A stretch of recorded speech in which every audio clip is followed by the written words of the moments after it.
I was halfway through loading emergency supplies onto my snowmobile when I heard the sharp tap of designer boots crunching through the snow behind me.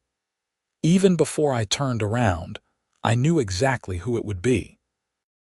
The way my shoulders tensed up was like a reflex I'd developed over the past year living in Pine Ridge Mountain Estates, nestled in the White Mountains of New Hampshire. "Excuse me, Ethan Lancaster, but I need to speak with you immediately about that vehicle." There she was, Brenda Hutchinson, our HOA president, standing in my driveway at 6:30 in the morning wearing a pristine cream-colored parka that probably cost more than my mortgage payment. Her perfectly styled blonde bob hadn't moved an inch despite the wind whipping down from the mountain peaks. I kept securing the medical kit to the back of my Polaris. "Morning, Brenda. Kind of busy right now." "I can see that, which is precisely why we need to talk." She stepped closer, her voice taking on that particular tone that every homeowner in our development had learned to dread. "The HOA has received multiple complaints about that snowmobile. It's an eyesore, it's loud, and according to Section 7.3 of our community guidelines, recreational vehicles must be stored in garages, not parked in driveways." I straightened up and looked at her. The sun was just starting to peek over the mountains, painting the sky in shades of orange and pink. It would have been beautiful if I wasn't already running late. "Brenda, I really don't have time for this. I got called out for an emergency." Her eyes narrowed. "An emergency? What kind of emergency could possibly involve a snowmobile at this hour?" Before I could answer, my radio crackled to life. "Lancaster, what's your ETA? We've got a hiker who went off trail near Cathedral Ledge. Temperature dropped to 15 below last night." I grabbed the radio from my belt. "10 minutes out, just finishing prep. Copy that. Clock's ticking." Brenda's expression shifted from annoyed to intrigued, but not in a good way. "Who was that? Are you running some kind of business out of your home?" Because Section 12 clearly states that residential properties cannot be used for commercial purposes without board approval.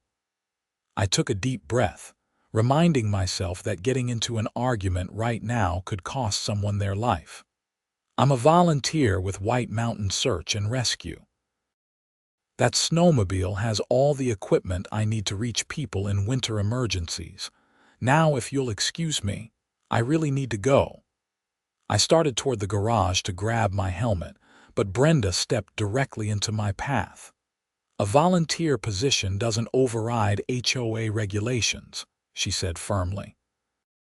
"I'm going to need you to move that machine into your garage immediately, or I'll have no choice but to start the fine process. $50 per day until compliance is achieved." My phone buzzed. A text from Jake Morrison, our team leader. "Hiker unconscious. Possible hypothermia. Move." "Brenda, there's a person dying on that mountain right now. I don't care about your fine. We can discuss this when I get back." I moved around her, but she grabbed my arm. Actually grabbed it. I stared down at her hand, shocked. "Don't you walk away from me," she said. "I am the president of this HOA, and you will show me the respect that position demands. Furthermore, I'm implementing an emergency motion right now. Until we can have a board meeting about this issue, I'm confiscating that snowmobile." I pulled my arm free. "You're what?" "You heard me. The HOA has the authority to remove items that violate community standards. That snowmobile is a violation, and I'm exercising my authority to have it removed from the property." "Removed? There's someone on a mountain who needs help. That's not my concern. My concern is maintaining property values and ensuring all residents follow the rules they agreed to when they purchased their homes here." She pulled out her phone. "I'm calling my husband right now. He can bring his trailer over and we'll store it at our property until this is resolved." I couldn't believe what I was hearing. "This is insane. You can't just take someone's property." I most certainly can when it violates HOA regulations. Now step away from the vehicle or I'll have to call the police for interference with HOA duties.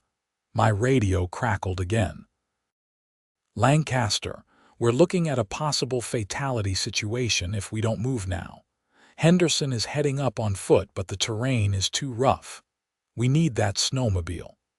I looked at Brenda, then at my snowmobile loaded with gear that could save a life, then back at Brenda. You want to call the police? Fine, call them. Explain to them why you're preventing a search and rescue operation. I'm sure that'll go great for you. I pushed past her, grabbed my helmet, and swung my leg over the snowmobile. The engine roared to life, and I was backing out of the driveway before Brenda could do anything but shout after me. This isn't over, Ethan Lancaster. You'll be hearing from our attorney. I didn't look back. The roads were still snow-packed from the storm 2 days ago, which made the ride to the trailhead both easier and more dangerous. I pushed the snowmobile as fast as I dared, weaving around the few early morning commuters brave enough to venture out. Jake was waiting for me at the Cathedral Ledge parking area, along with 2 other team members I recognized. Sarah Chen was checking her climbing gear while Marcus Webb loaded supplies into a rescue sled we'd attached to my snowmobile. About time, Jake said, but there was no real heat in it. He knew I was reliable. Henderson already headed up the main trail, but the hiker wandered off somewhere near the north face. Snow's too deep for the ATV. You're our best bet. What do we know? I asked, already helping Marcus secure the sled. Male, mid-20s, experienced hiker but went out alone yesterday afternoon. His girlfriend called it in when he didn't come home last night. She tracked his phone to the North Face area before the battery died. Sarah handed me a GPS unit with coordinates marked. Last known position is here, but he could have moved after that. 15 below last night, Marcus added grimly. If he's injured and couldn't keep moving. We all knew what that meant. Hypothermia was a killer in these mountains, especially for someone caught unprepared overnight. Let's go. I mounted the snowmobile while Sarah and Marcus climbed onto the sled. Jake would coordinate from base and direct the other teams. The ride up the mountain trail was rough, even with the snowmobile's suspension. The storm had dumped nearly 2 feet of powder on top of the already substantial snowpack, and underneath that were layers of ice from the freeze-thaw cycle we'd been experiencing. More than once I felt the machine slide sideways, and I had to correct hard to keep us on track. There. Sarah shouted over the engine noise, pointing to the left. Boot prints. I slowed down and followed her indication. Sure enough, there was a barely visible trail of impressions leading off the main path and into a dense grove of snow-covered pines. The prints were partially filled in but still distinguishable. He went downhill, Marcus observed. That's bad. Should have stayed high. I knew what he meant. When people got disoriented and hypothermic, they often made poor decisions. Going downhill felt easier, felt right, but it took you away from trails and rescue and deeper into the wilderness. We followed the tracks for another quarter mile, the trees getting thicker and the terrain more treacherous. I had to slow to a crawl to navigate between the trunks, and twice we had to backtrack when the path ahead became impassable. Then Sarah's hand gripped my shoulder. Stop! I see something. I killed the engine. In the sudden silence, the mountain felt enormous and empty. Sarah pointed to a dark shape maybe 50 yards ahead, barely visible against a fallen log. We jumped off and plowed through the snow on foot. It came up past my knees, making every step an effort. Marcus got there first and dropped to his knees beside the shape. It was our hiker. He was curled in a fetal position against the log, covered in a dusting of snow. His lips were blue and his skin had the waxy pale look of severe hypothermia. He's alive, Marcus said, fingers on the man's neck. Pulse is weak, but it's there. Body temp has to be dangerously low. We went into practiced motion. Sarah broke out the emergency blankets and warming packs while I radioed Jake with our position and status. Marcus began assessing for other injuries. "Looks like he twisted his ankle, maybe broke it," Marcus reported. "That's probably why he couldn't make it back. Got injured, got lost, tried to wait it out." "Never wait it out," Sarah muttered, wrapping the warming packs and tucking them carefully around the victim's core. "Always keep moving." But we all knew panic and pain made people do things that didn't make sense. This guy was lucky we'd found him at all. Another few hours and the cold would have finished what it started. Getting him back to the snowmobile was harder than finding him. We had to load him onto a portable stretcher and drag it through the deep snow, taking turns because the effort was exhausting even for people in good shape. By the time we reached the machine, we were all breathing hard and sweating despite the freezing temperature. The ride down was careful and slow. We couldn't risk jostling the victim too much, and the last thing we needed was to crash and create more casualties. When we finally reached the parking area, an ambulance was already waiting, along with Jake and what looked like half the local volunteer fire department. "Good work," Jake said as the paramedics took over, loading the hiker into the ambulance with practiced efficiency. "Dispatch said he's going to make it. Might lose some toes to frostbite, but he'll live. That's thanks to you guys." I felt the familiar rush of relief and satisfaction that came with a successful rescue. This was why I joined the team 3 years ago after moving to New Hampshire. This was why I kept my gear ready and my snowmobile maintained and my skills sharp. It was almost 9 in the morning by the time I got back home. The sun was fully up now, glinting off the fresh snow and making everything look pristine and peaceful. Our development, Pine Ridge Mountain Estates, was designed to blend luxury mountain living with easy access to outdoor recreation. Expensive homes with views of the presidential range, perfectly maintained roads, and strict rules about everything from fence heights to paint colors. I'd bought my place here because it was close to the search and rescue staging areas, and because the house itself was solid and well built. The HOA had seemed like a minor annoyance at the time, something I could deal with for the sake of the location. That was before Brenda Hutchinson had been elected president 8 months ago and decided to run the place like her personal fiefdom. As I pulled into my driveway, I noticed something immediately wrong. There were tire tracks in the snow leading right up to where I'd had my snowmobile parked. Deep tracks, like from a heavy truck or trailer, and my backup equipment locker that I kept in the driveway was gone. I parked the snowmobile and walked over to examine the tracks, my stomach sinking. The locker had contained thousands of dollars worth of backup gear. Extra medical supplies, emergency food rations, spare radio batteries, cold weather clothing. All the things I kept on hand to reload quickly between calls. A piece of paper was stuck to my garage door, fluttering in the breeze. I pulled it down and read it, my disbelief growing with every word.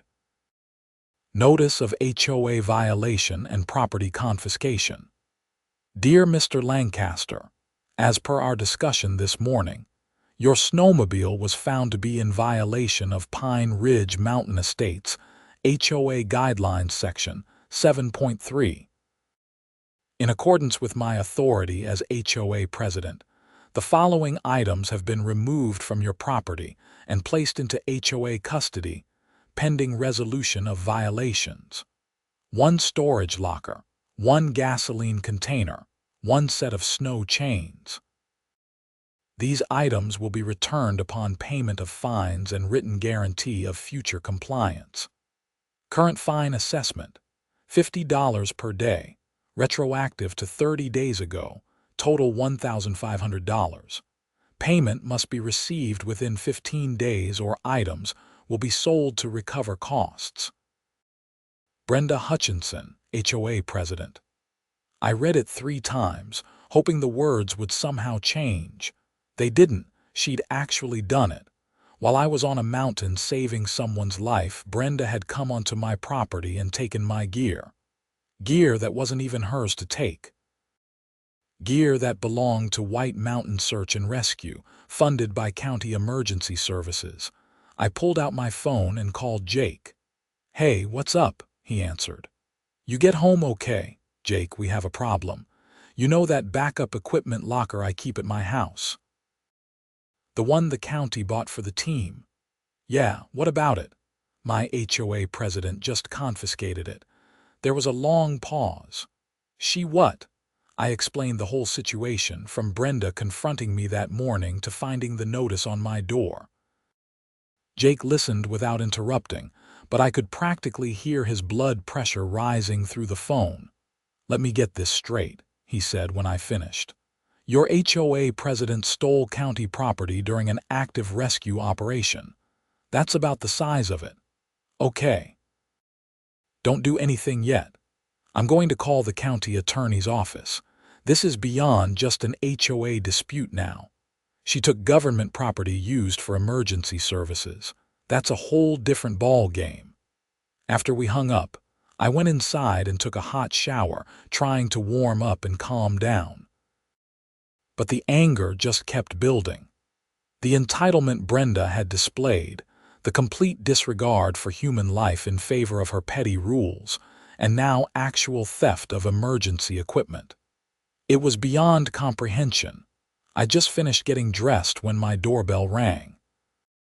Through the window, I could see 2 people on my porch. Brenda and a man I didn't recognize wearing an expensive suit. I opened the door but didn't invite them in. "What do you want?" "Mr. Lancaster," the man said smoothly. "My name is Richard Pemberton, attorney for Pine Ridge Mountain Estates HOA. I'm here to discuss the serious violations you've committed and give you an opportunity to resolve this matter before it escalates further." Before it escalates. I couldn't help the laugh that escaped. "Your client already stole my property. How much more escalated can it get?" Brenda's face tightened. "I did not steal anything. I confiscated items that were in violation of community guidelines. There's a significant difference. The equipment you took belongs to White Mountain Search and Rescue. It's county property. You stole from the government." Pemberton held up a hand. "Let's all take a breath here. Mr. Lancaster, while I understand your frustration, the HOA covenants are quite clear. All homeowners agree to abide by community standards when they purchase property here. Those standards exist to protect everyone's investment. Someone almost died this morning because your client delayed me," I said flatly. "And the equipment she took is needed for the next emergency, which could happen at any time." "That's very dramatic," Brenda said, "but it doesn't change the facts. You're in violation of multiple HOA rules. The Snowmobile, the storage locker, conducting business operations from a residential property. The list goes on. Search and rescue is volunteer work, not a business. You're using your home as a base of operations for outside activities. That's prohibited." She crossed her arms. "Look, this can all be very simple. Pay the fines, sign an agreement to follow the rules, and you can have your things back. If you refuse, we'll continue to assess daily fines and eventually place a lien on your property." "A lien?" I stared at her. "You're threatening to put a lien on my house over a snowmobile." "The HOA has that authority, yes," Pemberton confirmed. "It's in the bylaws. Unpaid fines can result in a lien, and eventually foreclosure if the situation isn't resolved." I was about to respond when a Grafton County Sheriff's vehicle pulled up to the curb. Deputy Williams, someone I knew from coordinating searches, stepped out along with a woman in professional attire carrying a briefcase. "Mr. Lancaster," Deputy Williams nodded to me, then turned to Brenda and Pemberton. "I'm Deputy Williams, Grafton County Sheriff's Department. This is Assistant County Attorney Jessica Reeves. We need to speak with Brenda Hutchinson regarding theft of county property." Brenda's confident expression flickered for just a moment. "Theft? I already explained to Mr. Lancaster. I confiscated items that were in violation of HOA rules. That's completely within my authority." Jessica Reeves opened her briefcase and pulled out several documents. "Mrs. Hutchinson, the equipment you removed from this property this morning is owned by Grafton County and assigned to White Mountain Search and Rescue for emergency operations. That equipment is clearly marked with county identification tags. You had no authority to take it, regardless of any HOA regulations." "I have every authority to enforce community guidelines," Brenda insisted, but I could hear the uncertainty creeping into her voice now. "Where is the equipment currently located?" Deputy Williams asked. Brenda hesitated. Pemberton leaned over and whispered something to her. She shook her head at him, then addressed the deputy. "It's in my garage, but I'm not returning it until Mr. Lancaster agrees to follow community rules." "You're refusing to return stolen property?" Reeves raised an eyebrow. "Mrs. Hutchinson, I strongly advise you to reconsider. Right now, we can handle this as a civil matter and simple property return. If you refuse, you're looking at criminal charges for theft of government property and interference with emergency services." Pemberton stepped forward. "Now, let's not be hasty. I'm sure we can work out an arrangement that satisfies everyone. My client was simply trying to enforce legitimate rules. She didn't realize the equipment belonged to the county." "It's labeled," I said. "County seal right on the side of the locker." Brenda's face was turning red now, whether from anger or embarrassment I couldn't tell. "This is ridiculous. You're all acting like I committed some major crime." "I was doing my job as HOA president." "Your job as HOA president doesn't supersede state and federal law," Reeves said firmly. "Emergency services equipment is protected under New Hampshire statute. Interfering with it carries serious penalties. Now, are you going to return the property voluntarily, or do we need to obtain a warrant?" The silence stretched out. I could see Brenda calculating, trying to find some way to save face or maintain control of the situation. Pemberton whispered to her again, more urgently this time. Finally, she said through gritted teeth, "Fine. You can have your equipment back, but this doesn't change the fact that Mr. Lancaster is in violation of HOA rules. We'll be pursuing fines and other remedies through proper channels." "You do that," Reeves said. "But the equipment gets returned right now. Deputy Williams will accompany you to retrieve it." We all walked to Brenda's house, which was 4 doors down from mine. She and her husband lived in the largest home in the development, a sprawling contemporary with floor-to-ceiling windows and a 3-car garage. She punched a code into the keypad, and the middle garage door rolled up. My equipment locker was sitting right there next to a Mercedes SUV and what looked like a vintage Corvette.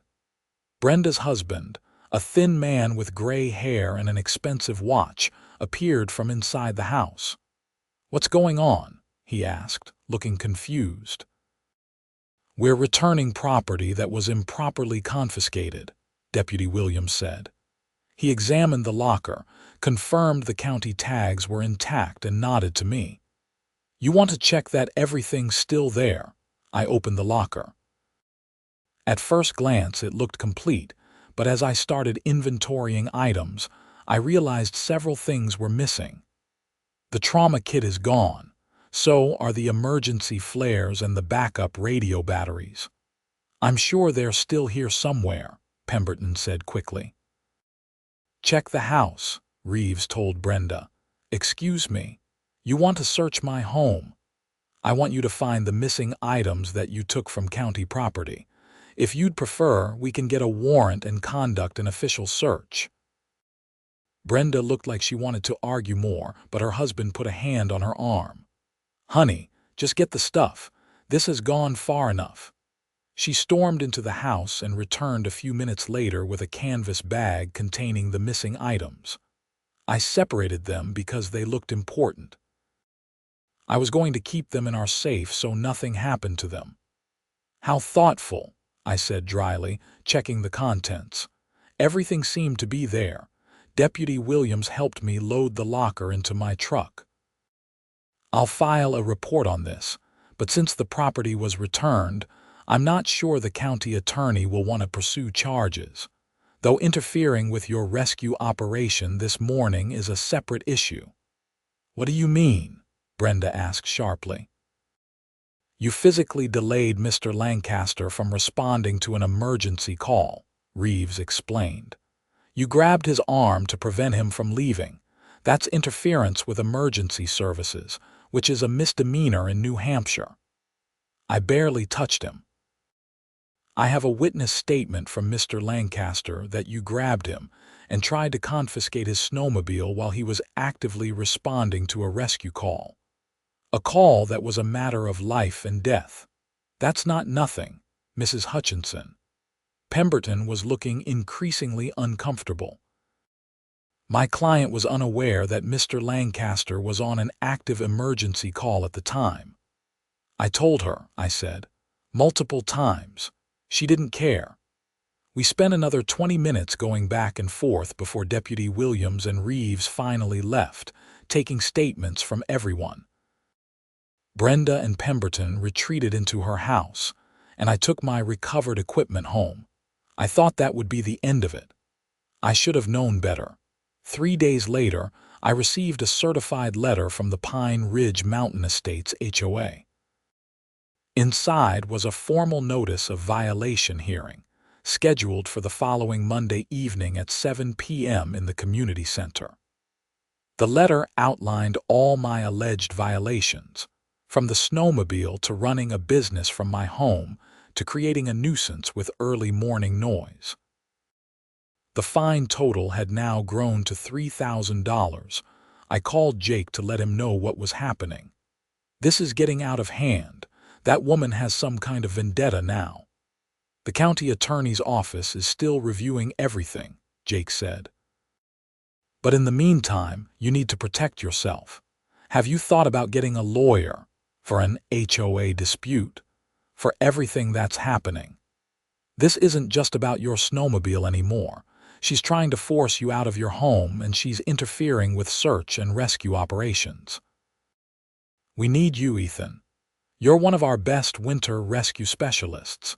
If she succeeds in blocking you from keeping your equipment at home, it's going to compromise our response times and put people at risk."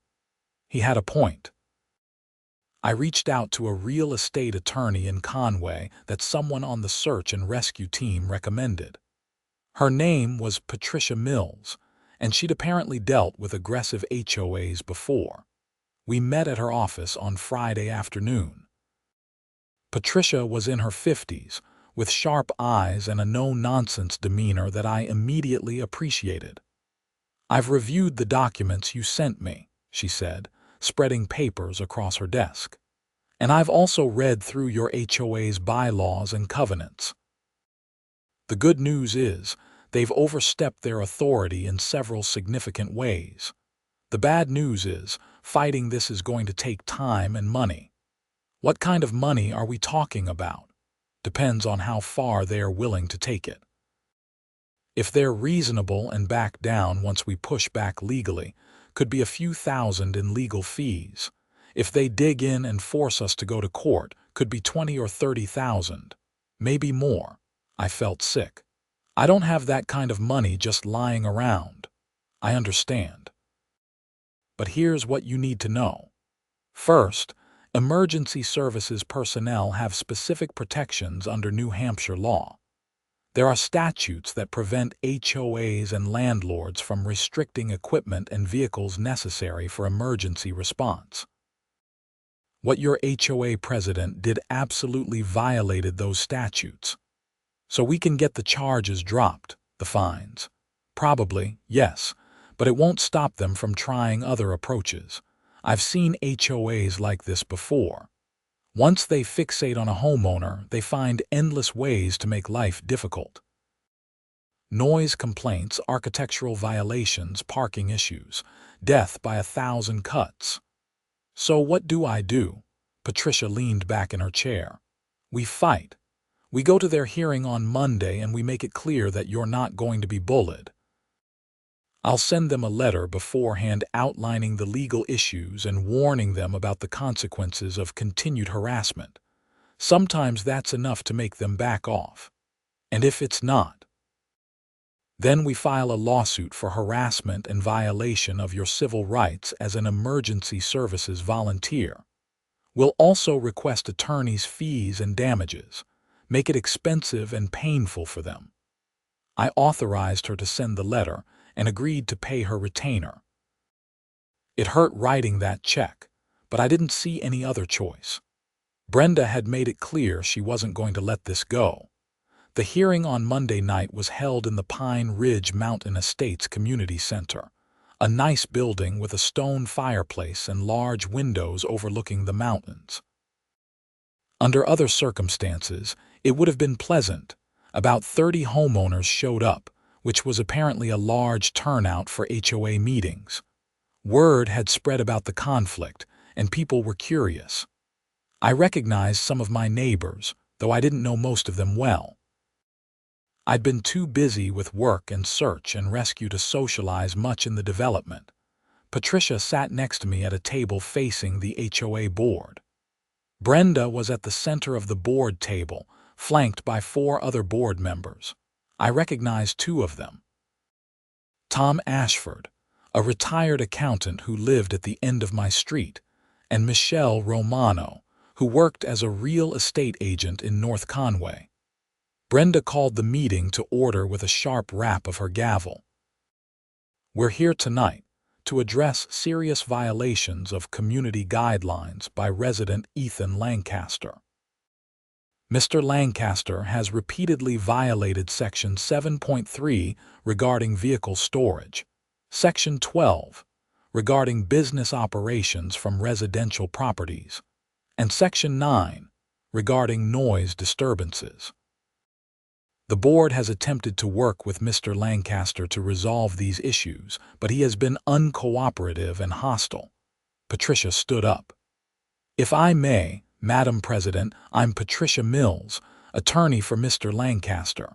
Before we proceed, I'd like to enter several documents into the record. She handed copies of her letter to each board member. I watched their faces as they read, seeing various reactions from confusion to concern. Brenda's expression hardened.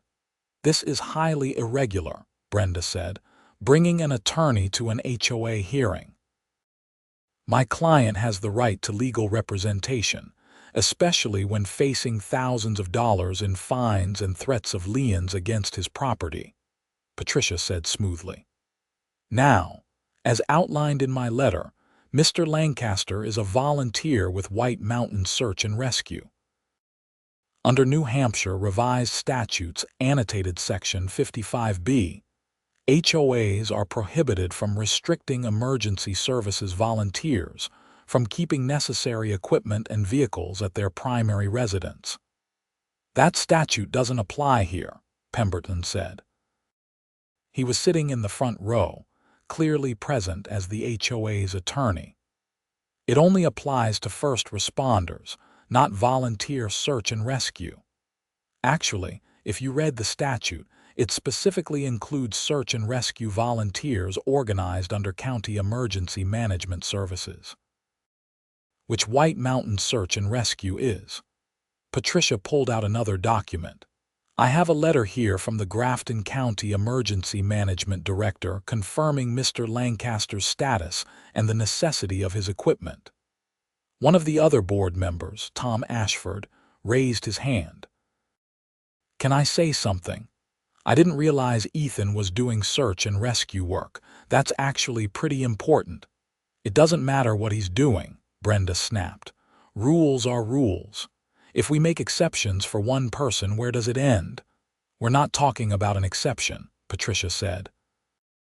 We're talking about state law that supersedes your HOA covenants. You don't have the authority to prevent Mr. Lancaster from keeping his rescue snowmobile at his home. Michelle Romano was reading through the documents, looking increasingly uncomfortable. Brenda, this does look pretty clear-cut. The statute says we can't restrict emergency vehicles. It's not an emergency vehicle, it's a recreational snowmobile, Brenda insisted.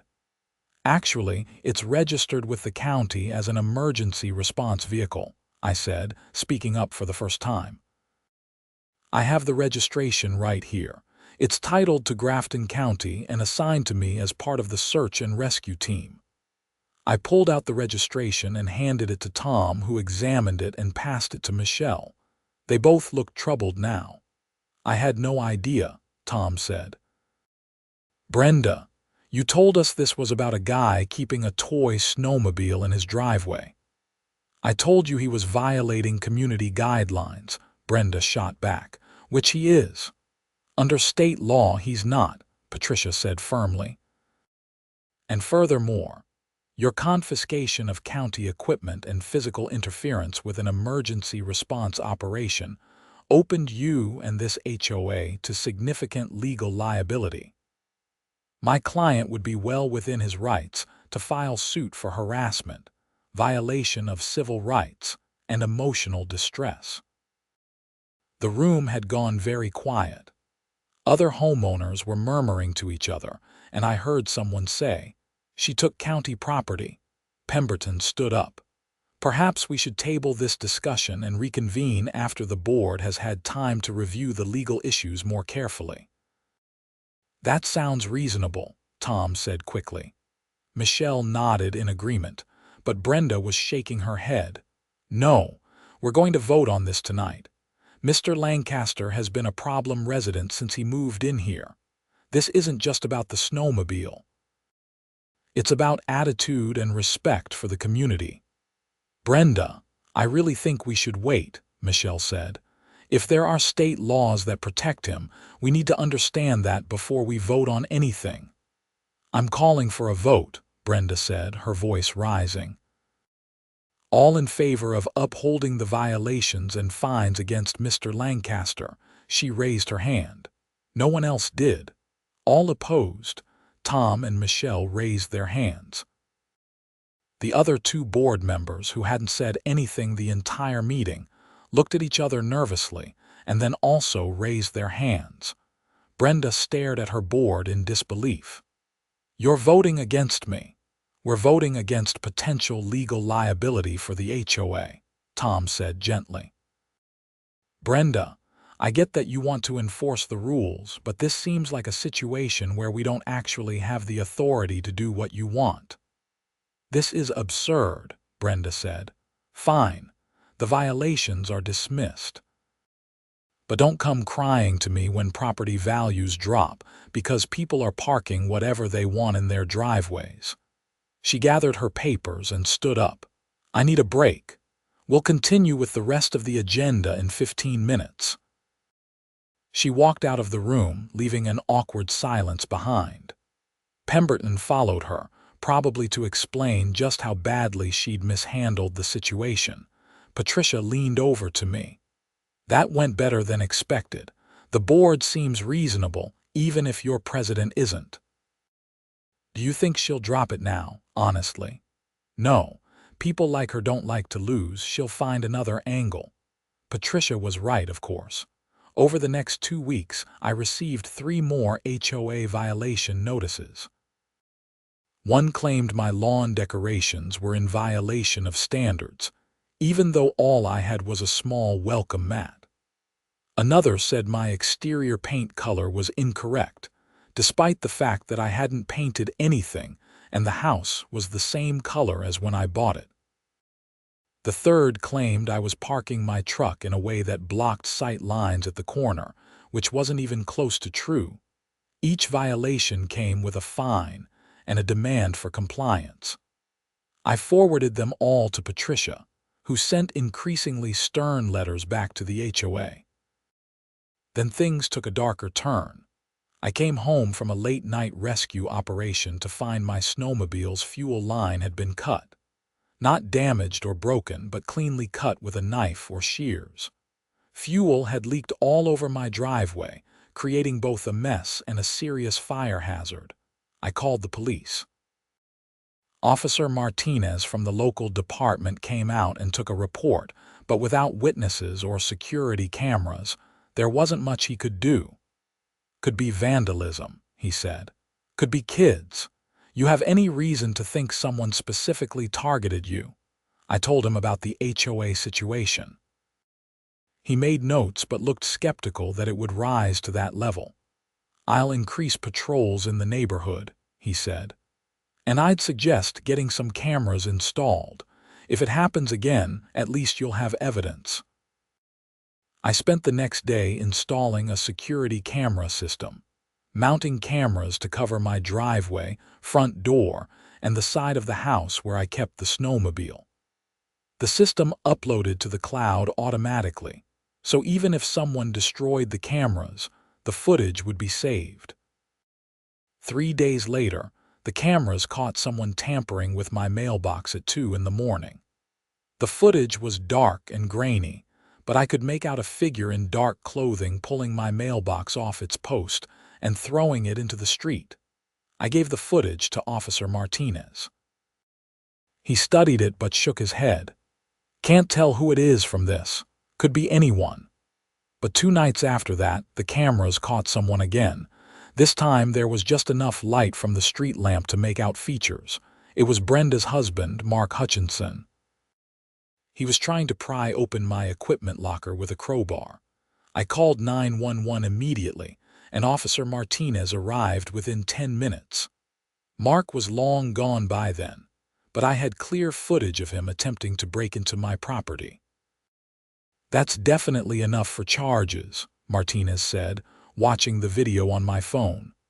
Breaking and entering, attempted theft, criminal mischief. I'll go have a talk with Mr. Hutchinson.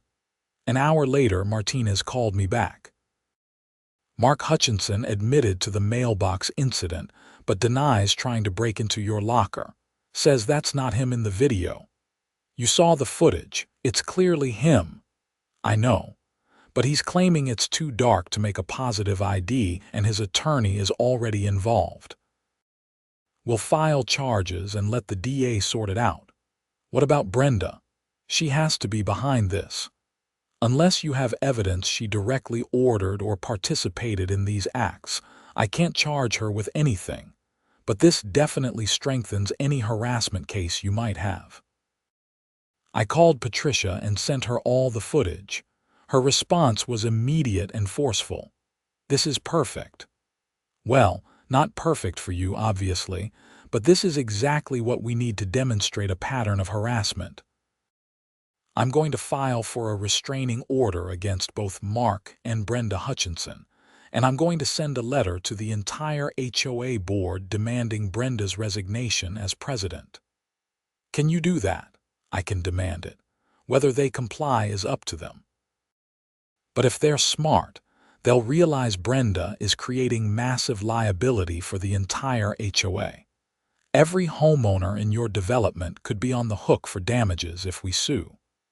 The restraining order hearing was scheduled for the following week. In the meantime, Mark Hutchinson was charged with criminal mischief and attempted breaking and entering. He made bail immediately, but the charges were public record, and word spread fast through the community. I started getting visits from neighbors I'd barely spoken to before. Tom Ashford came by with a casserole and an apology. I had no idea things had gotten this bad, he said. Most of the board didn't know about the vandalism or the harassment. Brenda kept telling us you were just a difficult resident who didn't want to follow rules. She made it sound like a simple HOA matter. It should have been, I said. If she'd just listened when I explained about search and rescue, none of this would have happened. I know, and for what it's worth, There's going to be a special board meeting tomorrow night. Several homeowners have submitted a petition to remove Brenda as president and recall her from the board entirely. That was news. Really, really, what her husband did crossed a line. And when people found out she'd actually taken county property and interfered with a rescue operation, a lot of folks got upset. We all moved here for the mountain lifestyle and access to outdoor recreation. Search and rescue is part of that. It keeps us safe. The special board meeting was packed. Almost every homeowner in the development showed up, crammed into the community center until people were standing along the walls. Patricia came with me, though she said she'd only observe unless needed. Brenda sat at the board table looking defiant, but I could see the cracks in her composure. Mark sat in the front row, also trying to look confident but mostly just looking tired. Tom Ashford, as vice president, called the meeting to order. We're here tonight because a petition signed by 42 homeowners has called for the removal of Brenda Hutchinson as HOA president and her recall from the board. The petition cites abuse of authority, harassment of a homeowner, and actions that have created legal liability for the HOA. This is a witch hunt, Brenda said immediately. I've done nothing but try to maintain standards in this community. If people don't like that, maybe they should have read the bylaws before buying here. A woman I didn't know stood up from the audience. You stole county property during an emergency. Someone could have died. That's a gross exaggeration, Brenda snapped. Is it? Another voice called out. My son got lost hiking last year. Search and rescue found him. People like Ethan do that for free and you tried to stop him. The crowd murmured in agreement. I could see Brenda realizing she'd lost the room. Tom cleared his throat. According to our bylaws, a recall vote requires a simple majority of homeowners present at a properly noticed meeting. We have 68 of 90 homeowners here tonight.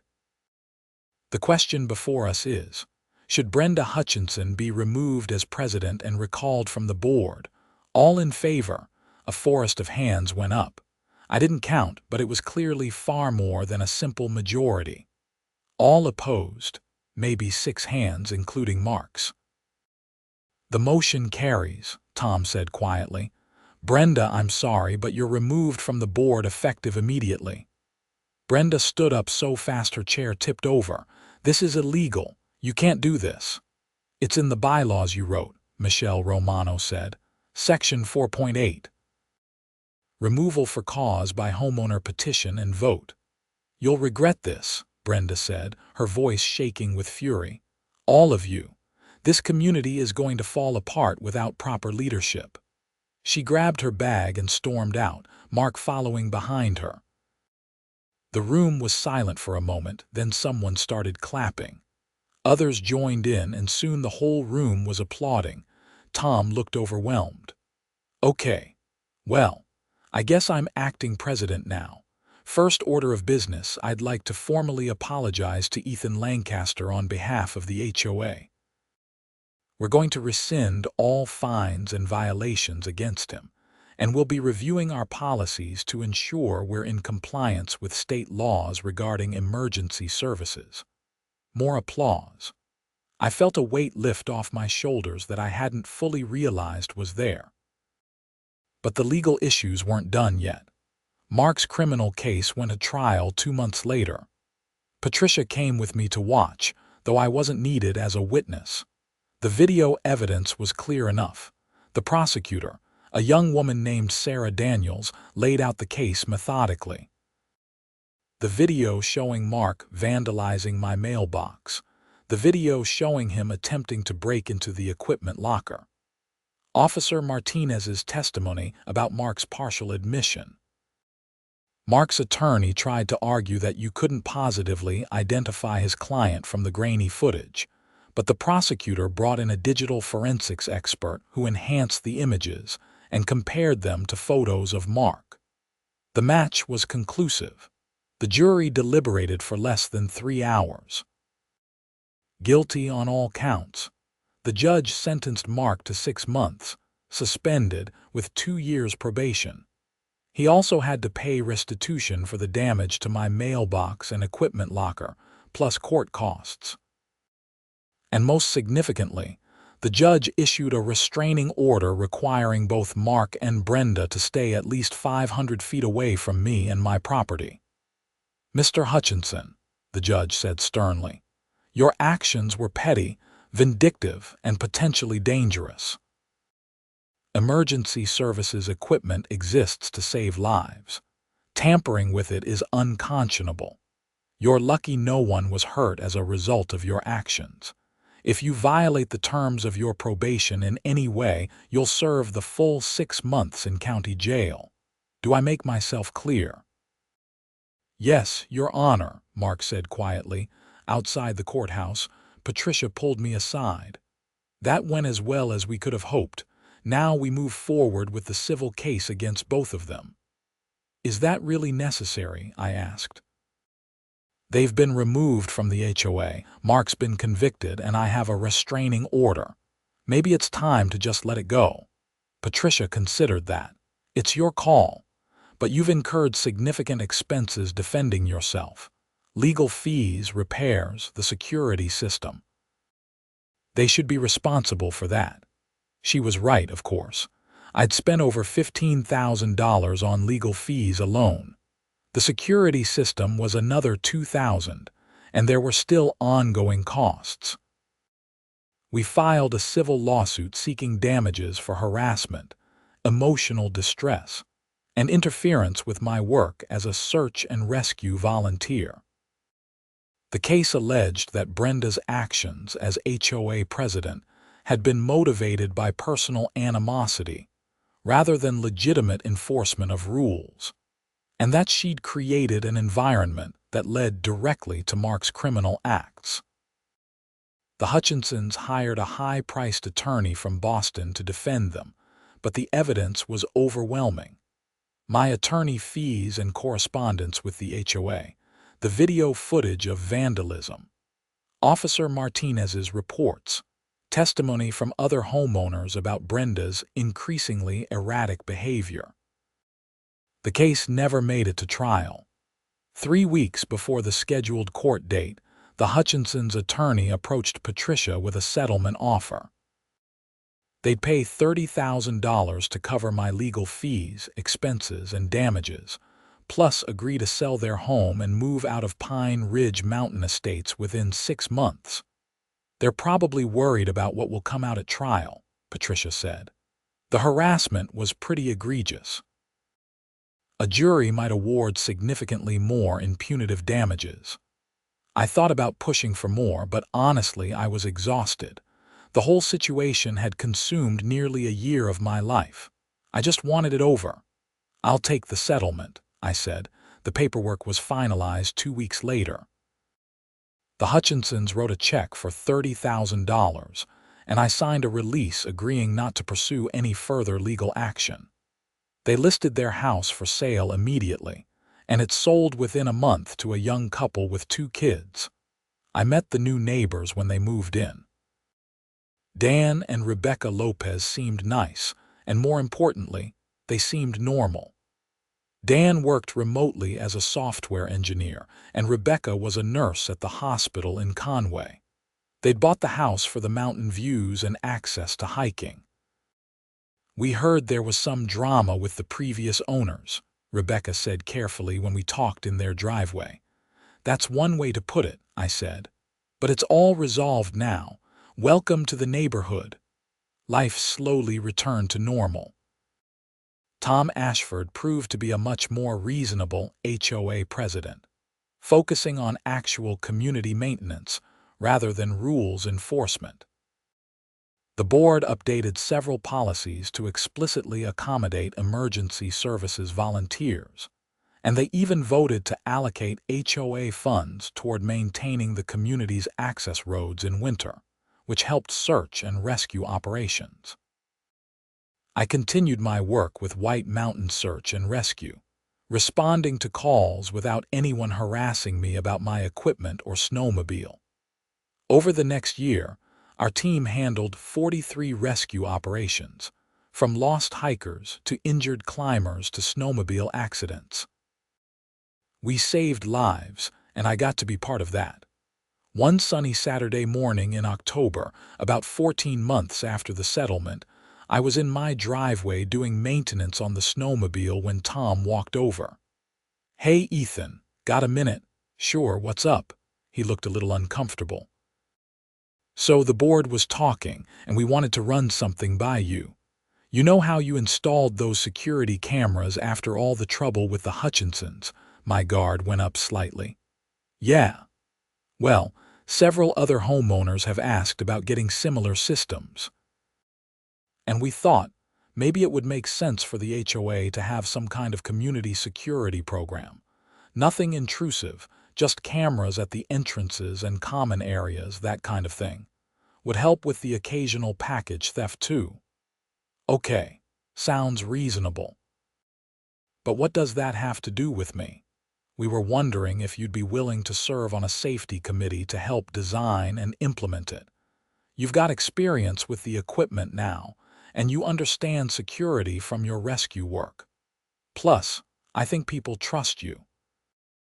You're kind of known as the guy who stood up to crazy Brenda." I laughed. "Is that really how people think of me?"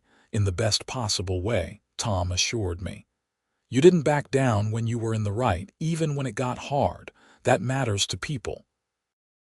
I agreed to join the committee, and over the next few months we designed a modest security system for the community.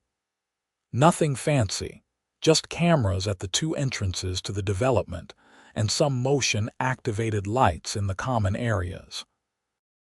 It made people feel safer, and it gave me a way to contribute to the community beyond just living here.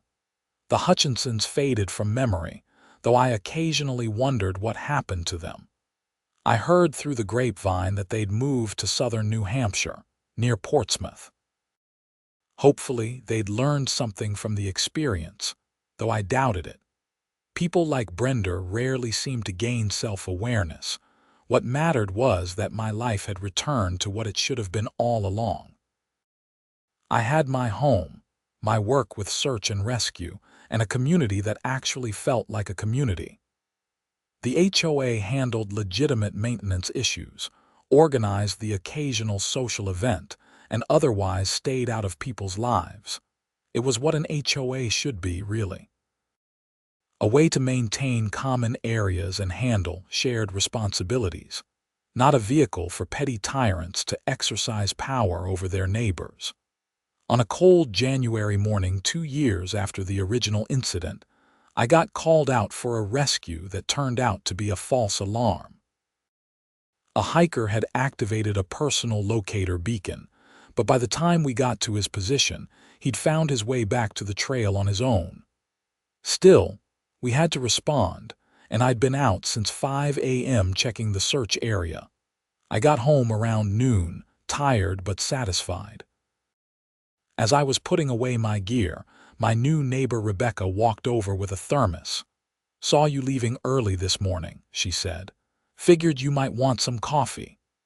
"You're a lifesaver," I said, accepting the thermos gratefully. "Everything okay? Did you find whoever you were looking for?" "False alarm, thankfully. Guy just got turned around but managed to self-rescue." Rebecca smiled. "You know, when we were looking at houses, one of the things that sold us on this development was knowing search and rescue volunteers lived here. Makes us feel safer having someone nearby who knows the mountains. Happy to help. Hopefully you never need it, but if you do, we'll be there." She headed back to her house, and I went inside to warm up. As I sat in my living room, looking out at the snow-covered peaks of the White Mountains, I felt genuinely content for the first time in years. The whole nightmare with Brenda had taught me some valuable lessons. Stand up for what's right, even when it's difficult. Don't let bullies push you around. And sometimes the system actually works if you're patient enough to let it play out. But more than that, It had shown me that most people are fundamentally decent. The other homeowners in the development could have sided with Brenda, could have decided their property values mattered more than emergency services. Instead, they'd stood up and done the right thing. That winter was one of the busiest on record for search and rescue. Heavy snowfall combined with an influx of inexperienced backcountry users meant we were getting calls almost daily. I responded to dozens of operations, pulling people out of avalanche zones, treating hypothermia and injuries, guiding lost hikers back to safety. My snowmobile became something of a legend in the local emergency services community. The Polaris had proven itself time and again, capable of navigating terrain that would have been impossible on foot and getting to victims faster than any other method. Other rescue teams started asking about our setup, and I found myself consulting on equipment choices and winter rescue techniques. One particularly harrowing call came on a Friday night in February. A family of 4 had been caught in a surprise storm while snowshoeing in the Franconia Notch area.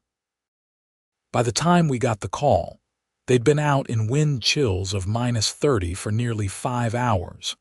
Jake coordinated the rescue from base while I headed up with Marcus and 2 other team members. The terrain was brutal, steep and heavily wooded with snow falling so thick we could barely see 20 feet ahead. But my snowmobile plowed through it, towing a sled with medical equipment and emergency supplies. We found the family huddled under a rock overhang, the parents trying to keep their 2 kids warm with whatever gear they had. The father had gotten them off the exposed trail and into shelter, which probably saved their lives, but they were all showing signs of hypothermia. We got warming packs on them immediately and loaded them onto sleds for transport down the mountain. The mother was crying, thanking us over and over. The kids, probably 8 and 10 years old, were quiet and shaking but alert enough to follow instructions. It took 2 trips to get everyone down, and by the time we reached the waiting ambulances, I'd been operating in sub-zero temperatures for nearly 7 hours. But all 4 family members survived with minimal frostbite. The ER doctor told me later that if we'd been even an hour slower, the outcome would have been very different. Those were the moments that made everything worthwhile. The early morning wake-ups, the dangerous conditions, the time away from normal life. Knowing that I'd helped save a life, that those 2 kids would grow up because we'd gotten there in time, that was everything. Spring came slowly to the White Mountains, as it always did. Snow lingered into April, then finally melted away to reveal muddy trails and swollen streams. Search and rescue calls shifted from hypothermia and avalanches to falls and injuries on the hiking trails. At the annual HOA meeting in May, Tom announced he wouldn't be running for president again. He and his wife were moving to Florida to be closer to their grandchildren. There was a moment of concern in the room, a collective worry that we might end up with another Brenda situation. But then, Michelle Romano stood up and nominated me for president. Ethan's shown good judgment, he cares about the community, and I think he'd do a great job. Plus, I doubt he'd let the position go to his head. I tried to decline, but multiple people seconded the nomination, and before I knew what was happening, I'd been elected president of Pine Ridge Mountain Estates HOA by a nearly unanimous vote. Great, I muttered to Tom after the meeting. Now I'm part of the thing I spent a year fighting against. Tom laughed. That's exactly why you'll be good at it. You know what it's like when an HOA overreaches. Just remember that and you'll be fine. Keep it simple, keep it fair, and don't confiscate anyone's snowmobiles. So I became HOA president, something I never in a million years would have predicted. But Tom was right. I kept things simple and focused on what actually mattered. We maintained common areas, organized a couple community picnics, and otherwise left people alone to live their lives. The experience with Brenda had taught the whole community a valuable lesson about the difference between leadership and control. Real leadership was about serving the community, not ruling it. It was about helping people, not finding ways to find them. It was about building something better together, not tearing people down over petty violations. On a warm evening in June, I was sitting on my deck watching the sunset paint the mountains in shades of orange and gold when Rebecca and Dan walked over with their kids. They'd become good friends over the past year. "Ethan, the kids were wondering if you'd tell them about some of your rescues," Rebecca said. "If you don't mind, they think you're basically a superhero." The two kids, Emma and Lucas, looked up at me with wide eyes. I smiled. "I'm definitely not a superhero, but I can tell you some stories." So I did. I told them about rescues in the mountains, about lost hikers and dramatic saves. I told them about the importance of preparation and knowing your limits. And I told them about how communities work together to keep people safe. Later, after they'd gone home and I was alone with my thoughts, I reflected on everything that had happened. The conflict with Brenda had been exhausting and expensive and stressful. But it had also shown me things about myself I hadn't known, that I could stand up to bullying, that I wouldn't back down when I knew I was right, that doing the right thing was worth fighting for, even when it was hard. And more than that, it had shown me the importance of community. Real community, not the artificial version enforced through rules and fines, but the organic kind that forms when people look out for each other. The kind where neighbors bring you coffee after an early morning rescue call, where people vote to protect your right to serve others, where kids think you're a hero just for doing what needs to be done. That was what home should feel like. Not a place where you have to walk on eggshells, worried about violations and fines, but a place where you can be yourself, contribute in your own way, and know your neighbors have your back. The snowmobile sat in my driveway, ready for the next call. No one complained about it anymore. In fact, several people had told me they found it comforting, knowing it was there, a symbol that help was close by if they needed it. As the stars came out over the white mountains and the temperature began to drop, I felt grateful for everything that had happened, even the hard parts.